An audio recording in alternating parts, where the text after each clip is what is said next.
Good morning students. Chapter number 6 of class 8 combustions and flame. बहुत प्यारा सा chapter है, समझ के पढ़ना है, अच्छे से हो जाएगा। ठीक है, मैं आपको बीच में क्वेश्चंस भी बताऊंगी कि कौन सा क्वेश्चंस आपके एग्जाम में बताया जाता है और पूछा जाता है कंटिन्यूसली। तो फ्यूल के बारे में तो आप सभी जानते हैं और आजकल तो हर बंदा जानता है। 107 हो गया पेट्रोल, पता है? 1110 ठीक है। तो ये जो फ्यूल क्या होता है, ये क्या होता है, ये सारी चीज़ें बेटा फ्यूल क्या आग लगाने के काम आता है। सीधी सी लाइन बोलो ना, आग लगाना है। आग लगाना मतलब टू कंपोज द फायर। किस किस चीज़ से? पेट्रोल, कोयला, केरोसिन, डीजल, सीएनजी। तो ये सारे क्या है? फ्यूल्स हैं। क्या है बेटा? ये सारे के सारे फ्यूल्स। तो कृपया करके पहला क्वेश्चन लिखेंगे, नेम सम फ्यूल्स। आपने देखा होगा कि कुछ तो जब जलते हैं तो फ्लेम के साथ जलते हैं और कुछ तो सिंपल। अगर आप कोयला को जलाओ तो कोयले में फ्लेम नहीं निकलती, जबकि कैंडल को जलाओ तो कैंडल फ्लेम के साथ जलती है। ये क्या बवाल है? कुछ भी नहीं है, it is just a chemical equation और केमिकल रिएक्शन। तो अभी हमें इस चैप्टर में पढ़ना क्या है? हमें पढ़ना है कंबस्शन के बारे में। क्या पढ़ेंगे? कंबस्शन के बारे में। आपको एक सीक्रेट बात बताऊं कि कोई भी चीज़ जब जलती है ना, तो उसको जलने के लिए एक सबसे मेन इंपॉर्टेंट चीज़ की ज़रूरत होती है। वो क्या होती है? ऑक्सीजन। Yes, oxygen. जब तक ऑक्सीजन नहीं होगी वो चीज़ नहीं जलेगी। तो यही प्रोसेस जिसमें कोई भी मटेरियल, कोई भी प्रोडक्ट, सब्सटेंस बर्न करता है in the presence of oxygen, इसी प्रोसेस को बोला गया कंबस्शन। कंबस्शन। इन्होंने बोला कि आप we find that charcoal burns in air, coal too burns in air and producing carbon dioxide, heat and light. कोई भी चीज़ जलती है तो वो क्या देती है? दो चीज़ें देती है, एक तो हीट देती है और एक लाइट देती है। तो आपका जो दूसरा क्वेश्चन बनता है, लिखिएगा कि what do you mean by combustion.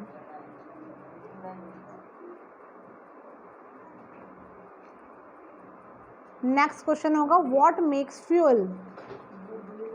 What fuel कैसे बनता है? तो इसका प्रोसेस सुनिए।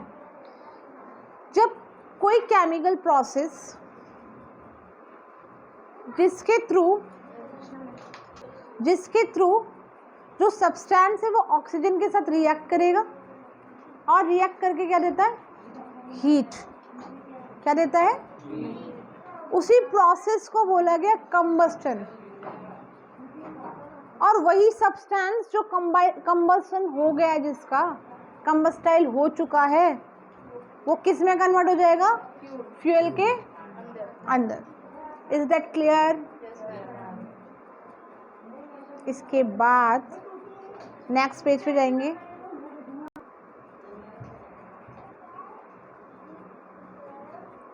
इन्होंने एक एक्टिविटी, वो activity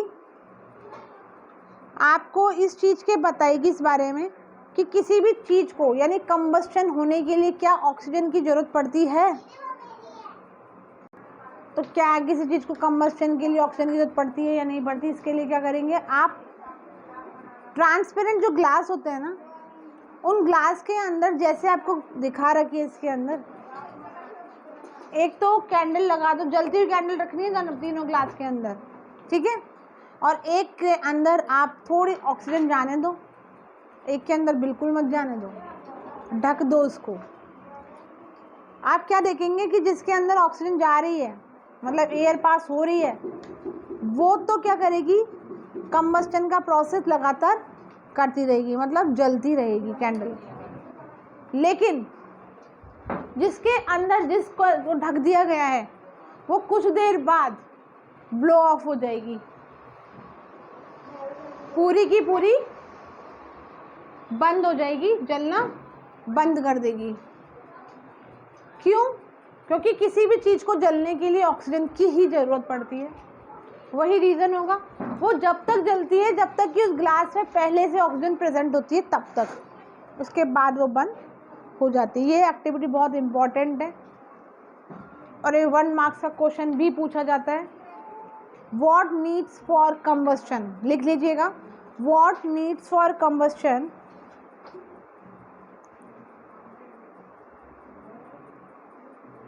what needs for combustion.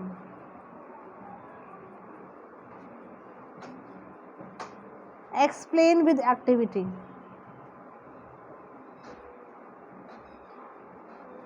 Radhe Krishna ma'am. And explain with an activity. Combustion के लिए किस चीज़ की ज़रूरत होती है और आप इसे एक्टिविटी के थ्रू समझाएंगे। आगे चलते हैं। ये एक बहुत बड़ा काम हो गया हमारे लिए कि क्या कंबस्टन के लिए हमें किस चीज़ की रिक्वायरमेंट है, ऑक्सीजन की।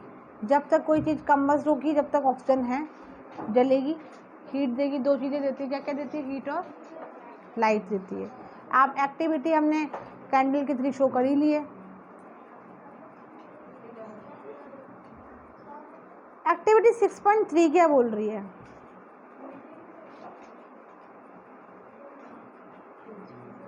कि place a piece of burning wood और चारकोल ऑन आयरन प्लेट और तवा और उसे ग्लास से ढक दीजिए या किसी ट्रांसपेरेंट चीज से ढकिएगा।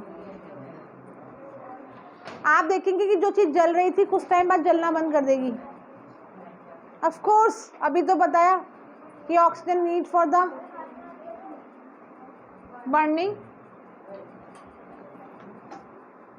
अब यहाँ आगे चलते हैं। आपको याद है, मैं आपको ये एक्टिविटी बता देती हूँ। जो फायर एक्सटिंग्विशर होती है ना, कभी आग लग जाती है और आग में कोई बच्चा या बंदा होता है जो फंस जाता है, तो उसके ऊपर कंबल डाल दिया जाता है ना।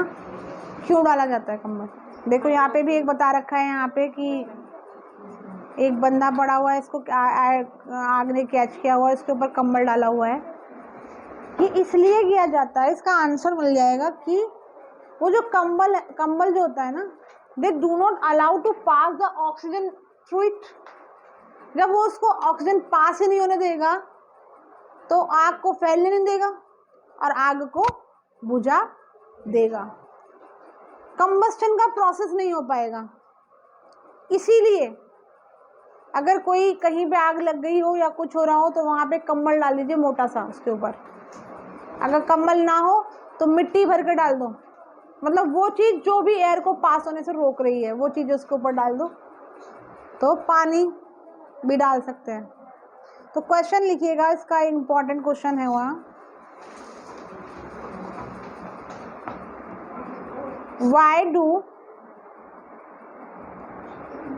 do we covered with a blanket to extinguish fire? आपका एक पैराग्राफ दिया हुआ है, इस पैराग्राफ में बताया कि can you burn a piece of wood by the bringing a lighted match stick near it. Match stick से आप लकड़ी का कोई टुकड़ा जला सकते हो, जल सकती है। उन्होंने बोला कि क्या आपने कभी फॉरेस्ट फायर के बारे में सुना? तो वहां पे कौन गया था भाई माचिस का टुकड़ा लेके? सनलाइट की वजह से। एक्चुअली वॉट जो फॉरेस्ट जो होता है ना, वहाँ पे पेड़ होते हैं पास और वहाँ पे जो सनलाइट हो, ये चीज़ें जो हरकतें सुनने को मिलती है वो अफ्रीका, अमेज़न, उनके जंगलों में मिलती है मोस्टली। वहाँ पे क्या होता है, गर्मी बहुत तेज होती है, सनलाइट बहुत ज़्यादा होती है, लगातार चमकता रहता है, चावर होता रहता है। तो कहीं ना कहीं वो जो बहुत सारे पेड़ है, कहीं ना कहीं उनका कोई ग्रैंड पेरेंट बैठा हुआ होता है पेड़ों में से, मतलब बहुत सूखा हुआ, बस दे बस मैं जलूंगा टाइप का। वो एक कैच करता है और उसी से वो फायर पूरी की पूरी फॉरेस्ट के अंदर कैच करती है इजीली। और कैच इतनी जल्दी कैसे कर जाती है? क्योंकि ऑक्सीजन होती है वहाँ पे, खुले में होता है, ठीक है। तो ये फॉरेस्ट फायर है। आपको समझ में आया होगा फॉरेस्ट फायर क्या होता है बेटा? Very nice. अब आते हैं, एक क्वेश्चन लिखिएगा, मैं पहले क्वेश्चन लिख पाऊंगी फिर उसका आंसर बोलूंगी। What do you mean by the ignition temperature? What do you mean by the ignition temperature? आप कभी ऐसा करना, एग्जाम्पल है, गैस के पास रोटी सभी बनाते हैं, सभी के घर में बनती है। आपने देखा होगा कि वैसे तो रोटी जलती नहीं है इजीली, तो क्या होता है बेटा, वो कोई भी कपड़ा लेना और रोटी, जो अपन रोटी की बात कर रहे थे, आपने देखा होगा रोटी जलती नहीं है, लेकिन लगातार अगर उसे गैस पे ही रखे रखो तो वो जलना। तो वो मिनिमम टेम्परेचर जिस पे कोई भी सब्सटेंस बर्न करना स्टार्ट कर दे, जलना चालू कर दे, उसे बोला जाता है इग्निशन टेम्परेचर। क्या बोला जाता है? Ignition temperature. The lowest temperature at which substance catches fire, आग पकड़ ले, जिस भी टेम्परेचर पे कोई सब्सटेंस आग पकड़ ले, वही टेम्परेचर क्या है? Ignition temperature. Do you got it? इसके बाद इन्होंने यहाँ पे कुछ बता रखा है कि आपके पास लकड़ी रखी हुई है, लकड़ी में अगर आप आग लगाना शुरू करेंगे तो टाइम लेगी, और अब उसी लकड़ी के ऊपर केरोसिन डाल दो, बिल्कुल नहीं लेगी टाइम, उसका इग्निशन टेम्परेचर कम हो जाएगा, टाइम कम हो जाएगा, है ना? ऐसा ही होता है ना? तो मतलब ये आग को बढ़ावा देते हैं, ऐसे कुछ प्रोडक्ट जो आग को बढ़ावा देते हैं, इन्हें इग्नाइट बोला जाता है। क्या बोला जाता है? ये आपकी बुक में नहीं दे रखा है, बट आप समझ लीजिएगा। एक क्वेश्चन लिखिएगा, what do you mean bye inflammable substances? एक साथ में एक क्वेश्चन लिखिएगा कि why do the paper cup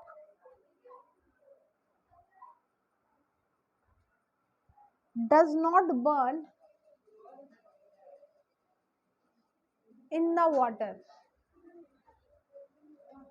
यानी पेपर कप जो होता है, कप जो पेपर से बना हुआ है, कागज से बना हुआ है, उसे पानी में डुबोए रखो तो वो जलता नहीं है, जबकि पेपर का इग्निशन टेम्परेचर तो बहुत कम होता है। वो इसलिए होता है कि आपका आंसर आपकी बुक में बहुत क्लियर दे रखा है, ये पूरा पैराग्राफ है कि हीट सप्लाइड